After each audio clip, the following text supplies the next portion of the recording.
ಕೆಲವರಿಗೆ ಜೀವನ ಮಾಡೋಕೆ ದುಡ್ಕೊಂಡು ತಿಂದು ಅಂದ್ರೆ ದುಡಿದ್ಬಿಟ್ಟು ಬದುಕುವಂಥದ್ದು ರೂಢಿ ಇರುತ್ತೆ.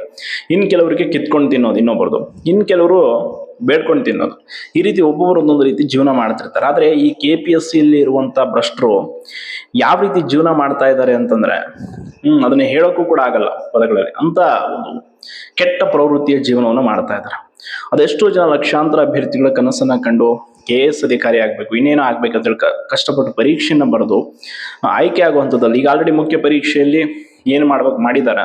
ಸೊ ಅದರ ಬಗ್ಗೆ ಮೊಟ್ಟ ಮೊದಲ ಬಾರಿಗೆ ಇನ್ನು ಇವ್ರು ಯಾರು ಎಚ್ಚೆತ್ಕೊಂಡಿಲ್ಲ, ಅವತ್ತೇ ಆ ಬಗ್ಗೆ ಧ್ವನಿ ಎತ್ತಿದ್ವಿ. ಸೊ ಅದಾದ್ಮೇಲೆ ಹಲವಾರು ಜನ ಪತ್ರಿಕಾ ವರದಿಗಾರರು, ಮಾಧ್ಯಮ ವರದಿಗಾರರು ಆ ಬಗ್ಗೆ ಮಾಹಿತಿ ಕೇಳಿದ್ರು, ಅವರೊಟ್ಟಿಗೆ ಹಂಚ್ಕೊಂಡ್ವಿ. ಸೊ ಅದೆಲ್ಲ ಸುದ್ದಿ ಆಯಿತು. ಸುದ್ದಿಯಾಗಿ ಅಲ್ಲಿಗೆ ಸುಮ್ಮನಾಯಿತು. ಬಟ್ ತನಿಖೆ ಮಾಡ್ತಾರ ಅಂತ ಕೇಳಿದ್ರೆ ಈಗ ಲೋಕಾಯುಕ್ತಗೂ ಕೂಡ ದೂರು ಕೊಡಲಾಗಿದೆ, KS ಮತ್ತೆ CTI PDO.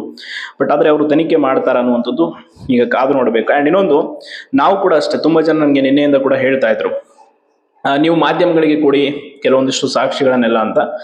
ಯಾವುದೇ ಕಾರಣಕ್ಕೂ ನಾವು ಸಂದರ್ಶನ ಮುಗಿಯೋವರೆಗೂ ಯಾರಿಗೂ ಕೂಡ ಅದನ್ನ ಏನು ಕೊಡಲ್ಲ. ಯಾಕೆ ಅಂತಂದ್ರೆ ಇವರ ಆಟಗಳು ಬೇರೆ ಇದೆ. ಈಗ ಮತ್ತೆ ಇನ್ನೊಂದು, ಸಂದರ್ಶನಕ್ಕೂ ಕೂಡ ಈಗ ಏನು ಮಾಡ್ತಾ ಇದ್ದಾರೆ ಅನ್ನುವಂಥದ್ದು ನಿನ್ನೆ ಮತ್ತಷ್ಟು ಮಾಹಿತಿ ಸಿಕ್ಕಿದೆ. ಏನು ಅಂತಂದ್ರೆ ಈಗ KPSC ಅಧ್ಯಕ್ಷರು, ಸದಸ್ಯರು, ಅವರ ಹೆಸರಲ್ಲಿ ಅವರ ಕಾರು ಚಾಲಕರು, ಅವರ ಸಹಾಯಕರು ಯಾರ್ಯಾರೆಲ್ಲ ಈಗ ಆಯ್ಕೆ ಆಗಿದ್ದಾರೆ ನೋಡಿ ಸಂದರ್ಶನಕ್ಕೆ, ಆ ಅಭ್ಯರ್ಥಿಗಳ ಪೋಷಕರಿಗೆ ಮತ್ತು ಸಂಬಂಧಿಕರಿಗೆ ಕರೆ ಮಾಡಿ ಹಣವನ್ನ ವಸೂಲಿ ಮಾಡ್ತಾ ಇರುವಂಥದ್ದು ಈಗ ಮಾಹಿತಿ ಬೆಳಕಿಗೆ ಬಂದಿರುವಂಥದ್ದು. ಈಗ ಆಲ್ರೆಡಿ ಹಲವಾರು ಜನ ಪೋಷಕರು ತಾವು ಕಂಪ್ಲೇಂಟ್ ಕೂಡ ಕೊಟ್ಟಿದ್ದಾರೆ ಈ ಬಗ್ಗೆ. ಅಂದ್ರೆ ತಾವು ತಮಗೆ ಬಂದಂತ ಕರೆ ಯಾರ್ದು ಏನು ಅಂತೇಳಿ ತನಿಖೆ ಮಾಡಿಸ್ಬೇಕು. ಆ್ಯಂಡ್ ಆ ನಂಬರು ಮತ್ತು ಅದಕ್ಕೆ ಸಂಬಂಧಪಟ್ಟ ದೂರನ್ನು ಕೂಡ ಈಗ ಆಲ್ರೆಡಿ KPSCಗೆ ಸಲ್ಲಿಸಿದ್ದಾರೆ. ಇನ್ನು ಹಲವಾರು ಜನ ಈ ಬಗ್ಗೆ ಆಲ್ರೆಡಿ ಮಾಹಿತಿಯನ್ನು ಹಂಚ್ಕೊಳ್ತಾ ಇದ್ದಾರೆ. ಅಂದ್ರೆ ಎಷ್ಟರ ಮಟ್ಟಿಗೆ ಥರ್ಡ್ ಕ್ಲಾಸ್ ಕೆಲಸಗಳನ್ನು ಇವರು ಮಾಡಕ್ ಹೊರಟಿದ್ದಾರೆ ನೋಡಿ. ಸಂದರ್ಶನಕ್ಕೆ ಆಯ್ಕೆಯಾದ ಅಭ್ಯರ್ಥಿಗಳಿಗೆ ಕರೆ ಮಾಡಿ ಹಣ ಪಡಿತೀರಿ ಅಂತಂದ್ರೆ ನಿಮ್ಮನ್ನ ಸೆಲೆಕ್ಟ್ ಮಾಡ್ತೀವಿ ಅಂತ. ಇಂಥ ಬದುಕೋ ಬದಲು ಸುಮ್ಮನೆ ಬೇರೆ ಏನಾದ್ರು ಮಾಡ್ಬೋದಲ್ಲ. ಇದನ್ನ ನಾವು ಹೇಳಿದ್ರೆ ಕೆಲವರಿಗೆ ಹೆಂಗಾಗ್ಬಿಟ್ಟಿದೆ ಅಂತಂದ್ರೆ ಅಂಧ ಭಕ್ತಿ ಅವ್ರಿಗೆ ತಲೆಯಲ್ಲಿ ಹಂಗೆ ತುಂಬ್ಕೊಂಡ್ಬಿಟ್ಟಿದೆ. ವ್ಯೂಸ್ಗೋಸ್ಕರ, ದುಡ್ಡುಗೋಸ್ಕರ ಅಂತೇಳಿ ನಮ್ಮ ಬಗ್ಗೆ, ಇನ್ನೊಬ್ಬರ ಬಗ್ಗೆ ಮಾತಾಡ್ತಾರೆ ನೋಡಿ. ಎಲ್ಲಿವರೆಗೂ ನೀವೆಲ್ಲ ಒಗ್ಗಟ್ಟಾಗಲ್ಲ, ನೀವೆಲ್ಲ ಸರಿಯಾಗಿ ನಿಂತ್ಕೊಡಲ್ಲ, ಅಲ್ಲಿವರೆಗೂ KPSCನ ಯಾವ ಹರಿಬ್ರಹ್ಮ ಬಂದರೂ ಕೂಡ ಶುದ್ಧಿ ಮಾಡೋಕ್ಕಾಗಲ್ಲ. ಸೊ ಅದಕ್ಕೆ ನಿಮಗೇನಾದರೂ ನೇಮಕಾತಿಯಲ್ಲಿ ಪಾರದರ್ಶಕತೆ ಬೇಕಿದ್ರೆ ಫಸ್ಟ್ ಈ KPSCಯನ್ನೇ ಇಲ್ಲ ಅನ್ನಿಸ್ಬೇಕಂದ್ರೆ ನಮ್ಗೆ ಬೇಡ. ಪರೀಕ್ಷೆ ಮಾಡೋ ಹಾಗಿದ್ರೆ ಬೇರೆ ಒಂದು ಹೊಸ, ಈಗ ಹೆಂಗೆ ನೋಡಿ KSP ಅವರು ಹೊಸ ನೇಮಕಾತಿ ಮಂಡಳಿ ಮಾಡ್ತಾರಂತೆ ಪೊಲೀಸ್ ನೇಮಕಾತಿ. ಸೊ ಆ ರೀತಿ ಮಾಡಿ ಯಾಕೆ ಇವರು ಕಷ್ಟಪಟ್ಟು 5-10 ವರ್ಷ ಓದಿದಂಥ ಅಭ್ಯರ್ಥಿಗಳ ಭವಿಷ್ಯದ ಜೊತೆ ಆಟ ಆಡ್ತೀರಾ ನೋಡಿ. 176 ಜನ ಅಭ್ಯರ್ಥಿಗಳು ಹಣ ಕೊಟ್ಟು ಈಗ ಏನೇನು ಆಯ್ಕೆ ಆಗೋದಕ್ಕೆ ಹೊರಟಿದ್ದಾರೆ, ಕೆಲವರು ಆಲ್ರೆಡಿ ಏನೇನು ಮಾಡಿದ್ದಾರೆ, ಆ ಎಲ್ಲ ದಾಖಲೆಗಳನ್ನು ಕೂಡ ರೆಡಿ ಮಾಡಿ ಇಟ್ಕೊಳ್ಳಲಾಗಿದೆ. ಸೊ ನೋಡಿ, ತುಂಬಾ ಜನಕ್ಕೆ ಈ ವಿಷಯದಲ್ಲಿ ಡೌಟೇ ಬೇಡ. ನಾವು ಯಾರ ಮುಲಾಜಿಗೂ ಆ್ಯಂಡ್ ಯಾರ ಹೆದರಿಕೆಗೂ, ಯಾರ ಒಂದು ಮಾತಿಗೂ ಬೆದರುವಂತ ಮಾತೇ ಇಲ್ಲ. ಆ್ಯಂಡ್ ಇವರು ಸಂದರ್ಶನ ಆಗಬಹುದಷ್ಟೇ, ಯಾವನು ಆರ್ಡರ್ ಕಾಪಿ ಮಾತ್ರ ಪಡೆಯೋಕ್ಕಾಗಲ್ಲ. ಇದಂತೂ 100ಕ್ಕೆ 100ರಷ್ಟು ಸತ್ಯವಾದ ಮಾತು. ನೀವು ನೆನ್ಪಿಟ್ಕೊಳ್ಳಿ, ಯಾವನು ಆರ್ಡರ್ ಕಾಪಿ ತಗೊಳಕ್ಕಾಗಲ್ಲ. ಯಾಕಂದ್ರೆ ಇವ್ರು ಮಾಡಿರುವಂಥದ್ದಂಥ ಕೆಲಸ ಇದೆ. ಪ್ರತಿಯೊಂದನ್ನ ಓಪನ್ ಆಗಿ ಮಾಡ್ತಾ ಇದ್ದಾರೆ, ಯಾವುದನ್ನು ಕೂಡ ಮುಚ್ಚುಮರೆ ಇಲ್ಲ. ನೇರವಾಗಿ ಕರೆ ಮಾಡಿ ಹಣಕ್ಕೆ ಡಿಮ್ಯಾಂಡ್ ಮಾಡ್ತಾರೆ. ಅಂತಂದ್ರೆ ಕೆಲವರು ಸ್ವಲ್ಪ ಆ ಕಾಲ್ ರೆಕಾರ್ಡಿಂಗ್ಸ್ ಎಲ್ಲ ಇಟ್ಕೊಂಡಿಲ್ಲ. ಇನ್ನು ಕೆಲವರು ಪಾಪ ಪೋಷಕರು, ವಯಸ್ಸಾದವರೆಲ್ಲ ಹಳೆ ಮೊಬೈಲ್ಗಳನ್ನ ಯೂಸ್ ಮಾಡ್ತಾರೆ, ಅಂಥವ್ರಿಗೆಲ್ಲ ಕರೆ ಮಾಡಿ ಹೇಳಿದಂಥದ್ದು ಅವೆಲ್ಲ ವಿಷಯಗಳನ್ನ ಈಗ ಮಾಧ್ಯಮಕ್ಕೂ ಕೂಡ ಅವ್ರು ಹಂಚ್ಕೊಂಡಿದ್ದಾರೆ ಕೆಲವರೆಲ್ಲ. ಇಷ್ಟೆಲ್ಲ ಓಪನ್ ಆಗಿ ಕರಪ್ಷನ್ ಮಾಡ್ತಾ ಇದ್ರು ನಮ್ಮ ರಾಜ್ಯ ಸರ್ಕಾರ, ನೇಮಕಾತಿ, ಎಸ್ಪೆಷಲಿ ಈ ಲೋಕಾಯುಕ್ತ, ತನಿಖಾ ಆಯೋಗಗಳೆಲ್ಲ ಸೈಲೆಂಟ್ ಆಗಿ ಕೂತಿದೆ ಅಂತಂದ್ರೆ ಎಷ್ಟರ ಮಟ್ಟಿಗೆ ಇವರ ಪ್ರಭಾವ ಬೇರಿದೆ ಅಂತ ಅರ್ಥ. ನೋಡಿ, ನಮ್ಮ ಮಗ KS ಆಗ್ಬೇಕು ಅಂತ ಬರೀ ಕೋಚಿಂಗ್ ತಗೊಂಡು ಓದಪ್ಪ ಅಂತ ಕಳ್ಸೋದಲ್ಲ. ಇಷ್ಟು ಓಪನ್ ಆಗಿ ಕರಪ್ಷನ್ ಮಾಡ್ತಾ ಇದ್ರು ಕೂಡ ನಾವ್ಯಾರು ಪೋಷಕರು ಕೂಡ ಅದ್ರ ಬಗ್ಗೆ ಮಾತಾಡದೆ ಸುಮ್ಮನೆ ಇರ್ತೀವಿ ಅಂದ್ರೆ ಅದರಷ್ಟು ದೊಡ್ಡ ಒಂದು ಸಪೋರ್ಟ್ ಅವ್ರಿಗೆ ನಾವು ಮಾಡ್ದಂಗೆ ಸಪೋರ್ಟ್ ಬೇರೆ ಏನೂ ಇಲ್ಲ.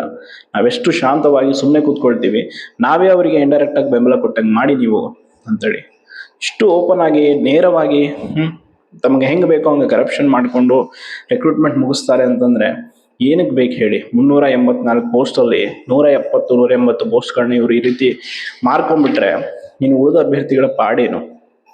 ಇದನ್ನ ನೋಡಿ, ಈ ವಿಷಯದಲ್ಲಿ KPSC ವಿಚಾರದಲ್ಲಿ ಯಾರು ಮಾತಾಡ್ತಾರೋ ಅವರು ನಿಷ್ಠೂರ ಆಗೇ ಆಗ್ಬೋದು. ಬಟ್ ಹಂಗಂತ ಸುಮ್ಮನೆ ಇರೋಕ್ಕಾಗಲ್ಲ. ಪ್ರತಿಯೊಂದು ವಿಷಯದಲ್ಲೂ ಕೂಡ ಈ ಸಂದರ್ಶನ ಮುಗಿದ ಮೇಲೆ ಯಾವನ್ ಏನೇನು ಮಾಡಿದಾನೆ ಇದರಲ್ಲೆಲ್ಲ ಅವರ ಶರ್ಟ್ ಕಾಲರ್ ಹಿಡಿದು ಕರ್ಕೊಂಬಂದು ರೋಡಿಗೆ ನಿಲ್ಲಿಸೋ ಕೆಲಸ ಆಗುತ್ತೆ. ಅದಂತೂ ತಪ್ಪಲ್ಲ. ನೋಡ್ತಾ ಇದ್ದೀವಿ, ಸುಮ್ಮನೇನೋ ಬೆದರಿಕೆಗೆ ಹೇಳೋ ಮಾತು ಇನ್ನೇನೋ ಅಂತಲ್ಲ. ಯಾಕೆ ಅಂದರೆ ಅಷ್ಟರ ಮಟ್ಟಿಗೆ ಇವ್ರದ್ದು ದಾಖಲೆಗಳಿದೆ ಇವರೆಲ್ಲ ಮಾಡುವಂಥ ಕೆಲಸದ್ದು. ಇನ್ನು ಕೆಲವರು ಹೇಳ್ತಾ ಇದ್ರೆ ಮೇಲೆ ಸುರೇಶ್ ಕುಮಾರ್ ಸರ್ಗೆಲ್ಲ ಈ ವಿಷಯವನ್ನು ತಲುಪಿಸಿ ಅಂತ. ತಲುಪಿಸೋಣ, ಎಲ್ಲವನ್ನ ಕೂಡ ತಲುಪಿಸೋಣ. ಆ್ಯಂಡ್ ಎಲ್ಲದಕ್ಕಿಂತ ಹೆಚ್ಚಾಗಿ ಯಾರಿಗೆ ತಲುಪಿಸಿದ್ರೆ ಏನಾಗುತ್ತೆ ಆ್ಯಂಡ್ ಎಲ್ಲಿ ಕೊಟ್ಟರೆ ಏನಾಗುತ್ತೆ ಅನ್ನುವಂಥದ್ದೆಲ್ಲವೂ ಕೂಡ ಒಂದು ಟೀಮ್ ಡಿಸ್ಕಸ್ ಮಾಡ್ತಾರೆ. ಸೊ ಇನ್ನೊಂದು, ಇದರಲ್ಲಿ ಪ್ರಮುಖ ಪಾತ್ರವನ್ನು ವಹಿಸಿದಂಥವರಿಗೆ ಶಿಕ್ಷೆ ಆಗಿಲ್ಲ ಅಂದರೆ ಖಂಡಿತವಾಗಿ ಇವರು ಮತ್ತೆ ಮತ್ತೆ ಮತ್ತೆ ಇದೇ ಜಾಲವನ್ನು ಹರಡುತ್ತಾ ಇದೇ ಒಂದು ಏಜೆಂಟ್ಗಳ ಮೂಲಕ ಮತ್ತಷ್ಟು ನೇಮಕಾತಿಗಳನ್ನ ಅಕ್ರಮ ಮಾಡೋದಂತೂ ತಪ್ಪಲ್ಲ. ಮುಂಬರುವ SDFD ನೋಟಿಫಿಕೇಶನ್ ಅನ್ನ ನುಂಗಿ ನೀರು ಕುಡಿತಾರೆ ಅವರು. ಬರೆದಿಟ್ಕೊಂಬಿಡಿ ಈ ವಿಷಯವನ್ನ. ಅಷ್ಟರ ಮಟ್ಟಿಗೆ ಓಪನ್ ಆಗಿ ಅವ್ರಿಗೆ ಧೈರ್ಯ ಇದೆ. ನಮ್ಮನ್ನು ಯಾರೇನು ಮಾಡ್ಕೊಳಕ್ಕಾಗಲ್ಲ. ಕಮರ್ಷಿಯಲ್ ಟ್ಯಾಕ್ಸ್ ಇನ್ಸ್ಪೆಕ್ಟರ್ ರಿಕ್ರೂಟ್ಮೆಂಟ್ ಅಲ್ಲಿ ಸೆಲೆಕ್ಟ್ ಆದ ಕೆಲವೊಂದಿಷ್ಟು ಜನ ಹೇಳೋ ಮಾತಿದು, ದುಡ್ಡು ಕೊಟ್ಟು ನಮ್ಮನ್ನು ಯಾರು ಏನು ಮಾಡ್ಕೊಳ್ತಾರೆ, ಸರ್ಕಾರ ನಮ್ಗೆ ಸಪೋರ್ಟ್ ಇದೆ. ಆ್ಯಂಡ್ ನೇಮಕಾತಿ ಆಯೋಗದಲ್ಲಿ ಇರುವಂಥವ್ರಿಗೆ ಪ್ರಭಾವ ಇದೆ, ಏನು ಮಾಡಲ್ಲ, ಈ ರಿಕ್ರೂಟ್ಮೆಂಟ್ ಎಲ್ಲ ಸೇಫ್ ಅಂತ ಹೇಳ್ತಾರಂತೆ. ಅಂದರೆ ನೋಡಿ ಹೆಂಗಿದೆ ಪರಿಸ್ಥಿತಿ. 2-3 ಮಾರ್ಕ್ಸಿಂದ ಹೊರಗಡೆ ಹೋಗಿ ಪಾಪ ಕೂತ್ಕೊಂಡವರು ಕಣ್ಣೀರು ಹಾಕ್ಕೊಂಡು ಹೇಳ್ತಿದ್ರು, ಇವ್ರು ಹಿಂಗೆ ಈ ರೀತಿ ಕರಪ್ಷನ್ ಮಾಡೋ ಹಾಗಿದ್ರೆ ನಾವ್ಯಾಕೆ ಓದಿ ಪರೀಕ್ಷೆ ಬರೀಬೇಕು ಅಂತೇಳಿ. ಹಿಂಗಿದೆ ಪರಿಸ್ಥಿತಿ. ಓದಾಗಿದ್ರೆ, ಪ್ರತಿಭೆ ಇದ್ರೆ ಕೇಂದ್ರ ಸರ್ಕಾರದ ಹುದ್ದೆಗಳಿಗೆ ಓದಿ ಅಂತ ನಾವು ಹೇಳ್ಬೋದು. ಹಾಗಂತ ನಮ್ಮ ರಾಜ್ಯದಲ್ಲಿರೋ ಅವಕಾಶಗಳನ್ನ ನಾವೇನು ಕೈ ಚೆಲ್ತಾ ಇಲ್ಲ, ಬಟ್ ಇವರು ನಮ್ಮ ಕೈಯಿಂದ ಕಿತ್ಕೊಳ್ತಿದ್ದಾರೆ. ಸೊ ನೋಡಿ, ಅದಕ್ಕೆ ಯಾವುದೇ ಒಂದು ಭ್ರಷ್ಟಾಚಾರದ ವಿರುದ್ಧ ಹೋರಾಟ ಮಾಡಬೇಕು, ನಾವು ಅದನ್ನು ಬೇರು ಸಮೇತ ಕಿತ್ತು ಹಾಕಬೇಕು ಅಂದರೆ ಪಾಸಿಬಲ್ ಇರುವಂಥ ವೇಗಳಲ್ಲಿ ಮಾತ್ರ ಹೋಗಬೇಕು. ಇವತ್ತು ನಾವು ಕಾನೂನಾತ್ಮಕವಾಗಿ ಹೋರಾಟ ಮಾಡಿದ್ರು ಕೂಡ ಅವ್ರು ಎಷ್ಟು ಭ್ರಷ್ಟರಿದ್ದಾರೆ ಅನ್ನೋದು ನೀವು ಆಲ್ರೆಡಿ ನೋಡ್ತಾ ಇದ್ದೀರ. ತುಂಬ ಅಂದರೆ ತುಂಬ ನೇರವಾಗಿ ಇವ್ರು ತಮಗೆ ಹೆಂಗೆ ಬೇಕು ಹಂಗೆ ಪ್ರಭಾವಿಗಳ ಮಕ್ಕಳನ್ನ ಅಧಿಕಾರಕ್ಕೆ ಹೋಗಿ ಕೂಡಿಸ್ತಾರೆ ಅಂತಂದರೆ ಯಾಕೆ ಈ ನೇಮಕಾತಿ ಆಯೋಗ ಯಾಕೆ ಬೇಕು, ಈ ಪರೀಕ್ಷೆ ಯಾಕೆ ಬೇಕು? ಇಷ್ಟೆಲ್ಲ ಶ್ರಮಪಟ್ಟು ಓದಿದಂಥವರ ಶ್ರಮದ ಪರಿಸ್ಥಿತಿ ಏನೀಗ? ಸೊ ಅದಕ್ಕೆ ಆದಷ್ಟು ಈ ಸಂದರ್ಶನದ ಒಂದು ದಿನಾಂಕವನ್ನು ಈಗ ಅವ್ರು ಬಿಡ್ತಾರೆ, ಅದರ ಒಳಗಡೆನೆ ಏನೇನು ತಯಾರಿ ಮಾಡ್ಕೋಬೇಕೆಲ್ಲ ಮಾಡ್ತಾ ಇದ್ದಾರೆ. ತಯಾರಿಯನ್ನು ಮಾಡಲಿ, ಆ ತಯಾರಿಯನ್ನು ಯಾರು ಬೇಡ ಅನ್ನಲ್ಲ. ಬಟ್ 100% ಇವ್ರಿಗೆ ಇನ್ನೂ 10 ವರ್ಷ ಆರ್ಡರ್ ಕಾಪಿ ಸಿಗದೆ ಇರೋಂಗೆ ಅದು ಹೆಂಗೆ ಮಾಡಬೇಕು, ಏನು ಮಾಡಬೇಕು, ಏನೇನು ಪಾಸಿಬಲ್ ವೇಸ್ ಇದೆ ಅದೆಲ್ಲವನ್ನ ಮಾಡಬೇಕಾಗುತ್ತೆ. ಇಲ್ಲ ಅಂತಂದರೆ ಈ ನೇಮಕಾತಿಗಳೇನಾದರೂ ಅಕ್ರಮ ಮಾಡಿದಂಥವ್ರ ಪಾಲ್ ಆದರೆ ಹುದ್ದೆಗಳು, ಖಂಡಿತವಾಗಿ ಹೇಳ್ತೀನಲ್ಲ, ಮುಂಬರುವ ನೇಮಕಾತಿಗಳಿಗೆ ನಾವೇ ದಾರಿ ಮಾಡಿಕೊಟ್ಟಂಗೆ ಆಗುತ್ತೆ. ಇನ್ನು ಬಹಳಷ್ಟು ರೆಕ್ರೂಟ್ಮೆಂಟ್ ಆಗೋದಿದೆ. ESI ಎಕ್ಸೈಸ್ ಸಬ್ ಇನ್ಸ್ಪೆಕ್ಟರ್ ಇದೆ, ಸಬ್ ರಿಜಿಸ್ಟರ್ ಇದೆ, ಆ್ಯಂಡ್ SDFD ಇದೆ, ಬಹಳಷ್ಟು ಹುದ್ದೆಗಳಿದೆ. ಸೊ ಅದಕ್ಕೆ ಈಗಲೇ ಏನಾದರೂ ಒಂದು ಇದಕ್ಕೆ, ಈ ಒಂದು ವಿಷಯಕ್ಕೆ ತಡೆಯನ್ನು ಆಗೋ ರೀತಿ ಮಾಡಬೇಕು. ಆ್ಯಂಡ್ ಒಂದು ವಿಷಯದಲ್ಲಿ ತುಂಬ ಜನರಿಗೆ ಅನಿಸ್ತಾ ಇರ್ಬೋದು, ಏನು ಅಂತಂದರೆ ಬರೀ ಹೇಳಿಕೆಗೆ ಸೀಮಿತ ಆಗ್ಬಿಟ್ಟು ಇವಾಗೆಲ್ಲ ಇಲ್ಲಿವರೆಗೂ ನಡೆದಿರೋದು ಘಟನೆಗಳು ಏನೂ ಕೆಲಸ ಆಗ್ತಾಯಿಲ್ಲ ಅಂತ. ಬಟ್ ಕೆಲಸ ಎಲ್ಲವೂ ಕೂಡ ಸೈಲೆಂಟಾಗಿ ಆಗ್ತಾ ಇರುತ್ತೆ, ಅದ್ರ ಬಗ್ಗೆ ವರಿ ಮಾಡ್ಕೊಳ್ಬಿಡಿ. ಯಾಕೆ ಅಂತಂದರೆ ಮಧು ಅವರ ಪ್ರಕರಣ ಬಗ್ಗೆ ನಿಮ್ಗೆ ಗೊತ್ತಿದೆ. KATಯಲ್ಲಿ ಆರ್ಡರ್ ಆದಮೇಲೆ ನಿಮ್ಗೆಲ್ಲದು ಗೊತ್ತಿತ್ತು. ಅಲ್ಲಿವರೆಗೂ ಅವ್ರು ಏನೇನು ಫೈಟ್ ಮಾಡಿದ್ರೆ, ಎಷ್ಟು ಆರ್ಗ್ಯುಮೆಂಟ್ಸ್ ಆಯಿತು, ಎಷ್ಟು ಹಿಯರಿಂಗ್ ಆಯಿತು, ಯಾರಿಗೂ ಗೊತ್ತಿಲ್ಲ. ಸೊ ಅದಕ್ಕೆ ಎಷ್ಟು ಅದು ಪ್ರೈವಸಿ ಆಗಿರುತ್ತೋ ಅಷ್ಟು ಆ ವಿಷಯ ಸ್ಟ್ರಾಂಗ್ ಆಗಿರುತ್ತೆ. ಸೊ ಅದಕ್ಕೆ ನಾವು ಅದನ್ನು ಹೆಚ್ಚು ಪಬ್ಲಿಸಿಟಿ ಅಥವಾ ಆ ವಿಷಯದ ಬಗ್ಗೆ ಹೆಚ್ಚು ಏನು ತೋರಿಸ್ಕೊಳ್ಳೋಂಥ ಅವಶ್ಯಕತೆ ಇಲ್ಲ. ಅದು ಯಾರಿಗೆ ಎಲ್ಲಿ ಬಿಸಿ ಮುಟ್ಟಬೇಕೋ ಅಲ್ಲಿ ಮುಟ್ಟಿದ್ರೆ ಸಾಕು. ಒಟ್ಟಾರೆಯಾಗಿ ಈ ರೀತಿ ನಡೀತಿದೆ ಅನ್ನುವಂಥದ್ದನ್ನು ನಿಮ್ಮ ಗಮನಕ್ಕೆ ತಂದಿದ್ದೀನಿ. ಧನ್ಯವಾದಗಳು.